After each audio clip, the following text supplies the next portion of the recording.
Saudi আরবের club Al হিলালের জার্সিতে নিজেকে মেলে ধরতে পারেননি নেইমার।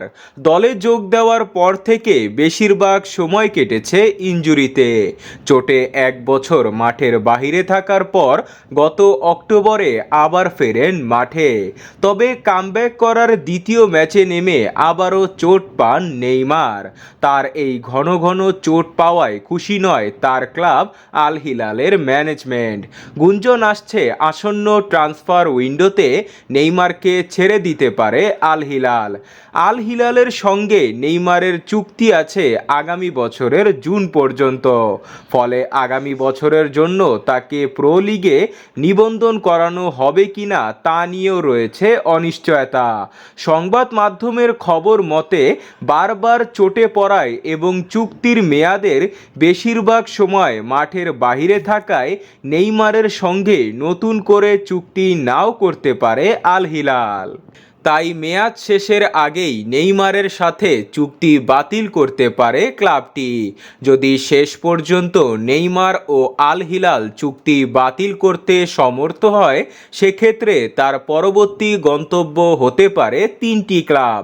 নেইমারের সম্ভাব্য পরবর্তী গন্তব্য হিসাবে প্রথমে উঠে আসছে ব্রাজিলিয়ান ক্লাব সান্তোসের নাম। এই ক্লাবেই পেশাদার ফুটবল শুরু হয়েছিল এই ব্রাজিলিয়ানের। ক্লাবটির হয়ে 225 ম্যাচে 136 গোল করার পাশাপাশি কোপা লিবার্তাদোরেস সহ অসংখ্য শিরোপা জিতেছেন নেইমার। 5 মৌসুম কাটানোর পর 2013 সালে তিনি যোগ দেন বার্সেলোনায়। সেখান থেকে রেকর্ড দামে যোগ দেন পিএসজিতে। গত বছর যোগ দেন আল হিলালে। এছাড়া নেইমার সান্তোসে ফিরে যাওয়ার ইচ্ছা প্রকাশ করেছে বিভিন্ন সময়ে। বারবার তাকে ফিরিয়ে আনার ইঙ্গিত দিয়েছেন ক্লাবটির সভাপতিও। নেইমারের আরেক সম্ভাব্য গন্তব্য হতে পারে যুক্তরাষ্ট্রের ক্লাব ইন্টার মায়ামি।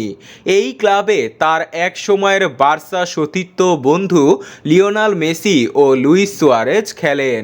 তার উপর আবার সম্প্রতি মায়ামিতে ব্রাজিলিয়ান তারকার বিলাসবহুল বাড়ি কেনার খবর সেই সম্ভাবনা আরও বাড়িয়ে দিয়েছে। তাই হয়তো আল হিলাল ছাড়ার পর মায়ামিতেও দেখা যেতে পারে নেইমারকে। নেইমারের আরেক সম্ভাব্য ঠিকানা হতে পারে তার পুরনো ক্লাব বার্সেলোনা। এই ক্লাবে তিনি মেসি সুয়ারেজের সাথে মিলে একটি শক্তিশালী দল গড়ে তুলেছিলেন। ক্লাবটির হয়ে চ্যাম্পিয়ন্স লিগ সহ আরও বেশ কয়েকটি ট্রফি জিতেছেন নেইমার। তবে এক্ষেত্রে বার্সেলোনার বর্তমান আর্থিক পরিস্থিতি একটি বড় চ্যালেঞ্জ হতে পারে। যদি নেইমার তার বেতন কমিয়ে আসতে পারে, সেক্ষেত্রে হয়তো কাতালান ক্লাবটির হয়ে আবারও মাঠ মাতাতে দেখা যেতে পারে ব্রাজিলিয়ান এই সুপারস্টারকে।